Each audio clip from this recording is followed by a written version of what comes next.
Okay, good morning to all of you. Today we are going to discuss time dilation, which is another important topic in your Einstein theory of relativity. And before that, I have to show you two formulas, whatever we have been already discussed, that 1 by 1 minus v square by c square root over 1 by is greater than 1, and 1 by v square by c square root over is less than 1. Obviously if this term will be greater than 1, so obviously this term will be less than 1, and here v is approximately to the velocity of c, which is the speed of the light, and velocity is less than equal to, or we can say approximately c but less than that of the c, that is your speed of the light. These two expressions already we have been discussed in our last class. So today we are going to discuss time dilation. So before we have to discuss, I'm going to show you whatever the written in the form of the definition that I'm going to show you. You can write in your note, that is, a clock moving with speed v relative to an observer will appear. So up to this much I have to draw the figure. Here it is written that a clock is moving with speed v relative to an observer. So this much I have to draw. What I have to draw? Suppose in S dash frame one clock is there. This is your clock which is in S dash frame, and another clock, and the observer is standing suppose here at O dash, and here another observer is at standing at O in S frame. Okay, he has also another clock. So here in the book it is written that a clock is moving with a velocity v. That means here a clock is moving with speed v relative to an observer. That means this clock which is in S dash frame is moving with velocity v, which is approximately c. Then what will happen? Will appear to run slow by factor 1 minus v square by c square root over when compared with the clock stationary with respect to an observer. That means when this clock is moving with a velocity v with another clock or another frame of reference or another person, it seems that this clock running slowly. How much factor? 1 minus b square by c square root over factor running slowly as compared with this clock. This is your, on the base of definition we can say, and I suggest to all of you that you have to write this much. So when compared with a clock stationary with respect to the observer, that means for this observer this clock is stationary. So the person who is standing here, he found that his clock is running slowly, or we can say the person who is standing here, this person can be perceived that this clock is running fast as compared with this clock. Okay, so I suggest you just pause this here, and you have to write this much. This phenomena is called time dilation. It can be proved by mathematically. I am going to show you here. So before we have to start the mathematical derivation about time dilation, again I am just explaining this one. You just watch. Suppose he is the person is Ram, and he is the person, suppose Sam. Ram is moving with a velocity v, okay, with respect to Sam towards the positive x-axis direction. So here Sam is going to be observed or going to be feel that the watch of Ramo, the watch in S dash frame running slowly as compared with this clock.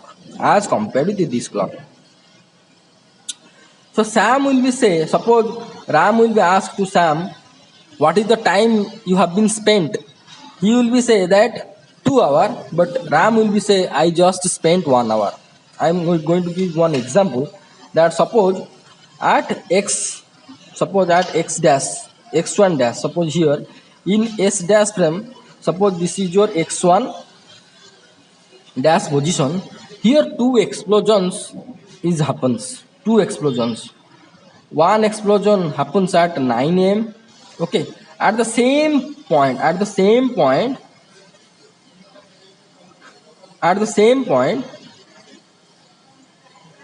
after 3 hours, suppose 12, at 12 noon another explosion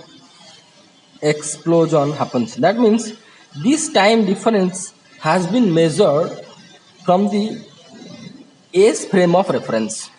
Got it? That means here at 9 a.m. one explosion happens. After 3 hours, that means at 12 noon another explosion happens at x1 dash, which is measured by the SAMO who is in the S frame. But from this frame of reference, that means the clock which is in S dash frame, or which have Ramo in that frame of reference, he is the person is going to measure that the two explosion happens within 1 hour. That means one is happens at 9 a.m. and another explosion happens at 10 a.m. So here the clock in this reference measured 3 hours, but this clock measured only 1 hour. Okay, only 1 hour. So we can say Sam is going to be feel, or the person who is in the S frame, he is the person going to be feel that this clock look like running slowly. Okay, that is the meaning of the so-called time dilation that I am going to derive mathematically. Okay, so I suggest that you pause the video and you write down the note. Whatever I explained, same thing it has been written here. After this much, you just starts from here. Suppose two events occur in S dash frame at same location. That means your x1 dash place two events or two explosions or two events, you can say, that happens. So in S dash frame at the same location, but at different times, suppose two events occur. The first event occurs at t1 dash time at x1 dash. That means suppose at x1 dash, this 9 a.m. suppose we have to consider this is your t1 dash. So at t1 dash one explosion happens or one event happens. Then while second event occurs at t2 dash at the same point or same place x1 dash. That means at x1 dash at time t2 dash, here we have taken one example that at 12 noon another explosion is going to be found, but suppose that time is t2 dash. So at t1 dash one event or one explosion happens. At t2 dash another explosion or event happens at same place, that is your x1 dash. You just draw this figure. Okay, here in this book there is no figure, you can draw this figure. While the second event occurs at t2 dash at the same point x1 dash. The stationary observer in S dash frame, who is the stationary observer in S dash frame, that means your so-called Ram. Okay, in S dash frame the time interval between the two events is how much? t2 dash minus t1 dash, that is your del t dash. Okay, let this is your equation number 1. You put it is your equation number 1. Don't follow this one. These events occur at different points in stationary S frame at t1 and t2. So these two events will be occur at different points in S frame. How it will be? See, if at this point two explosion happens, this frame of reference, this S dash frame is moving with velocity v. That means at t1 dash, suppose at your x1 in S dash, in S frame, the fast explosion happens. But as S dash is moving, after some times this frame of reference is moved some distance. Suppose here moved somewhat distance. That means here, that means at x2 point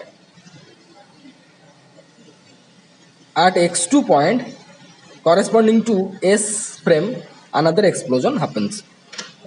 That it is written that these two events occur at different points in stationary frame at the instant t2 and t1. To observe at rest in stationary S frame, the time interval between the events will be t2 minus t1. That means the SAM is going to be observed.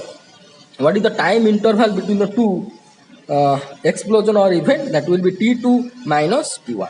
That is your del t in S frame, and del t dash, that is your t2 dash minus t1 dash in your S dash frame. Now we have to use the Lorentz transformation equation and find out our required time dilation formula or expression.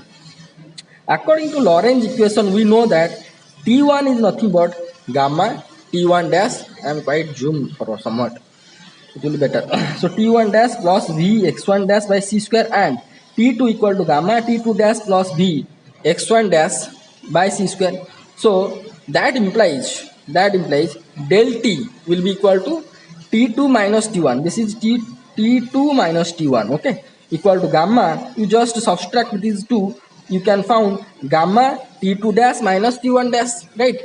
So here del T will be equal to gamma del T dash. This is written as gamma del T dash. So hence del T dash will be equal to how much? Will be equal to del T by gamma. Del T by gamma. Okay, we know that del T by gamma. So del T dash we found, here we found that del T dash equal to del T by gamma. We know that gamma equal to 1 by 1 minus v square by c square root over. So this expression will be del T dash will be equal to del T by 1 minus v square by c square root over. So that implies del T dash will be equal to del T into 1 minus v square by c square root over. Okay. So del T dash equal to del T into 1 minus v square by c square root over. So same thing it has been written here, that del T dash will be equal to del T into 1 minus v square by c square root over.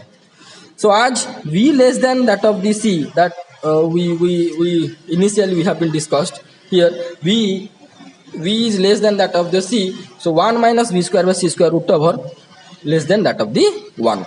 So v less than that of the c, so 1 minus v square by c square root over less than that of the 1. So del T dash is less than del T. This means that the time interval between two events measured by moving clock will be less than that of the time interval between the same event measured by the stationary clock. So this is your the so-called time dilation as considering Einstein theory of relativity.